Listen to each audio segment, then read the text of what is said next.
Hello friends, welcome to Fact Ansune. मैं विकास तिवारी लेकर हाजिर हुआ हूँ एक नया वीडियो जो कि बिहार के सासाराम स्थित ताराचंडी मंदिर के बारे में है। जैसा कि आप स्क्रीन पर देख रहे हैं कि यह माँ ताराचंडी टेम्पल का एक बहुत ही मनोरम और सुंदर दृश्य है जो आपको स्क्रीन पर दिखाई दे रहा है।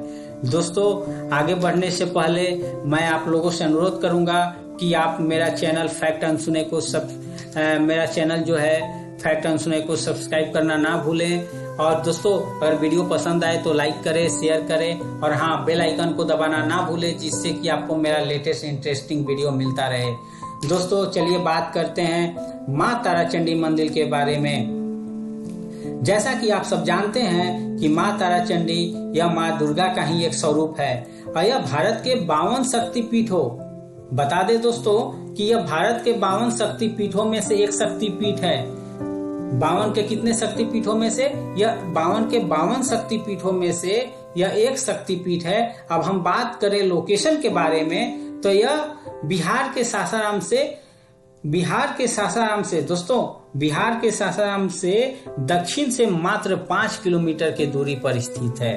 और यहाँ से आप ऑटो से, ई रिक्शा से, कार से, बहुत सारी ये सब चीजें चलती हैं जिसके माध्यम से आप माँ ताराचंडी धाम पे जा सकते हैं और माँ ताराचंडी का दर्शन कर सकते हैं। लेकिन दोस्तों, बात यहाँ पर ये उठता है कि अगर आप दिल्ली में हैं, अगर आप मुंबई में हैं, देहरादून में हैं, ये सब महानगरों में हैं आप, तो कहाँ, मतलब यहाँ से आप कैसे जाएंगे?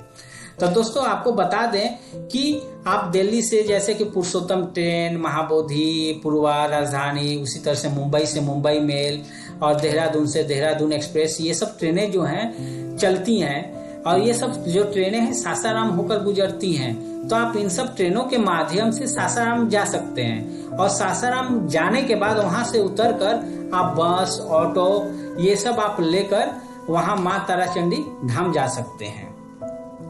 दोस्तों, बात करते हैं सासाराम के इतिहास के बारे में कि सासाराम इतिहास में भी बहुत काफी प्रसिद्ध है। जैसा कि आपको पता होगा कि शेषासुरी के नाम पर ही इस शहर का नाम सासाराम पड़ा था।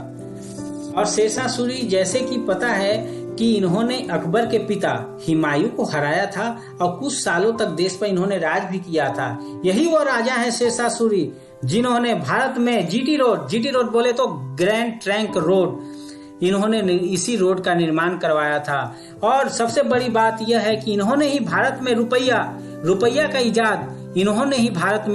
का इजाद करवाया था। तो दोस्तों, मैं आपको बता दूं कि हिस्ट्री में न जाते हुए और अपने समय को न बर्बाद करते हुए हम अपना मेन पॉइंट पर आते हैं। हमारा जो मेन पॉइंट है वो ताराचंडी टेम्पल के बारे में है। तो दोस्तों, जैसा कि मैंने आपको बताया कि ताराचंडी मंदिर टेम्पल यह जो 52 शक्तिपीठों में से एक शक्तिपीठ है और यह माँ दुर्गा का ही एक स्वरूप है। और माँ ताराचंडी, यह बता दें, माँ ताराचंडी, दोस्तों आपको बता दें कि माँ ताराचंडी यह सासाराम का सबसे सीक्रेट टेम्पल और सबसे पुराना टेम्पल कहा जाता है कि यह सबसे पुराना और सबसे सीक्रेट टेम्पल है।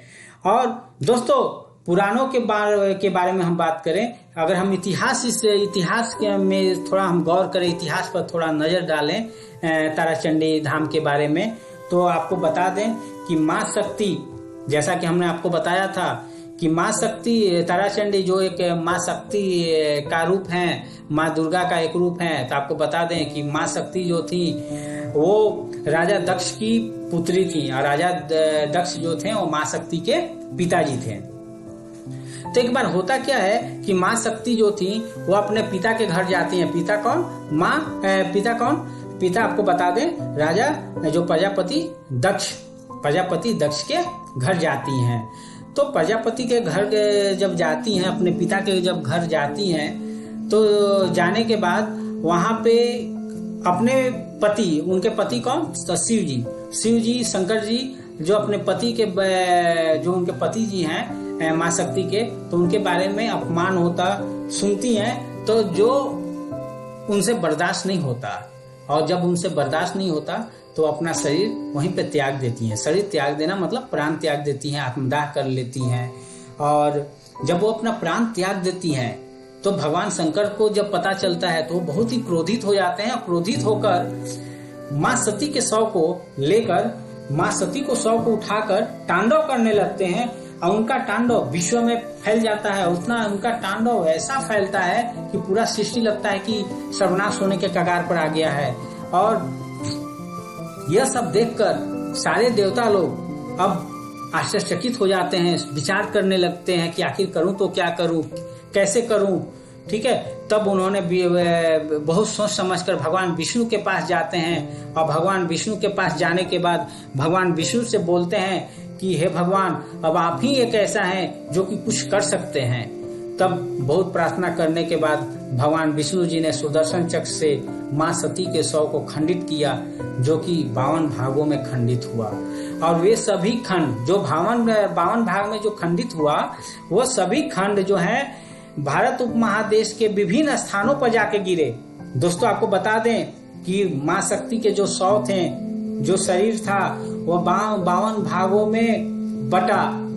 और वो 52 भाग में जो बटने के बाद, खंडित होने के बाद, वो भारत उपमहादेश के विभिन्न जगहों पर गिरे और वो 52 शक्तिपीठ के नाम से कहलाए। कितने शक्तिपीठ के नाम से कहलाए? तो 52 शक्तिपीठ के नाम से कहलाए। और दोस्तों, और यह भी पुराण में कहा जाता है कि इस पीठ पर माँ तारा चंडी जो पीठ है सासाराम में, इस पीठ पर माँ तारा का दाहिना आंख पड़े हुए थे। ठीक है, और दाहिने आंख पड़े हुए थे। और दोस्तों यह भी कहा जाता है कि परशुराम सहस्त्र बाहु को पराजित कर माँ तारा की उपासना भी की थी।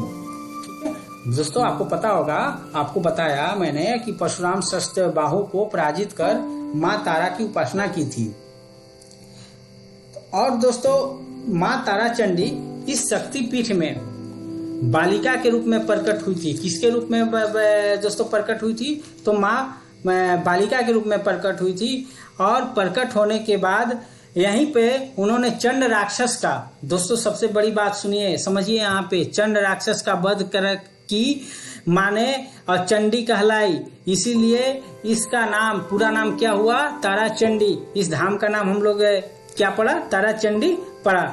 अब बात उठता है दोस्तों आपको आगे बात करने से पहले यह सासाराम का एक मनोरम दृश्य जो झरने के रूप में आपको देख रहे हैं, ये एक ऐसा दृश्य है जो सासाराम में जाने के बाद आपको आकर्षित करता है और आने देने का मन नहीं करता। दोस्तों ये इतना सुंदर और दृश्य और इतना आश्चर्य, मतलब कि आकर्षित करने वाला दृश्य है दोस्तों। लेकिन दोस्तों आगे बढ़ते हैं, आपको बताते हैं कि अब यह धाम एक्चुअल है कहाँ पे।